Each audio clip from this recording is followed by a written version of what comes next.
জয় যিশু। আমার প্রিয় বন্ধুরা, তোমাদের সকলকে প্রভু যিশুর নামে স্বাগত জানাই। এখন আমরা দেখব অনুপ্রাণিত গল্প, ছেঁড়া জুতো আর বড় স্বপ্ন। সুমন ছিল এক জুতো পালিশ করা ছেলে। প্রতিদিন রাস্তায় বসে মানুষের জুতো পালিশ করত। তার নিজের পায়ের জুতো ছিল ছেঁড়া। একদিন এক ভদ্রলোক তার সামনে দাঁড়িয়ে বললেন, বাবা, তুমি কি কখনো বড় হতে চাও না? সুমন মাথা নিচু করে বলল, স্বপ্ন দেখলে পেট ভরে না কাকু। ভদ্রলোক হেসে বললেন, কিন্তু স্বপ্ন ছাড়া মানুষ বাঁচে না। তারপর তিনি বাইবেল থেকে বললেন, প্রভু যিশু বলেছেন, মথি 6:33 পদে, তোমরা প্রথমে ঈশ্বরের রাজ্য ও তার ধার্মিকতা খোঁজো, আর এই সব কিছু তোমাদের দেওয়া হবে।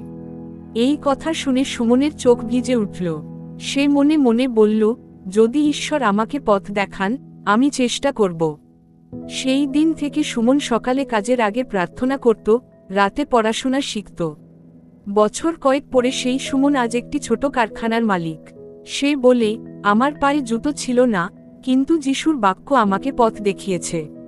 এই গল্পের শিক্ষা, আপনি আজ যেখানে আছেন, সেখান থেকে ঈশ্বর আপনাকে তুলে ধরতে পারেন।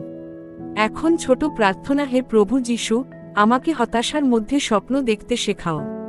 আমাকে পরিশ্রমী করো, সাহসী করো। তোমার বাক্য দিয়ে আমাকে পথ দেখাও।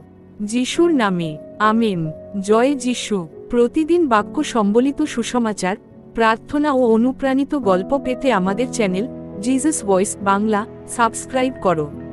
প্রভু যিশুর মধুর নামে তোমাদের সকলকে শুভেচ্ছা। জয় যিশু। Praise the Lord. আমেন।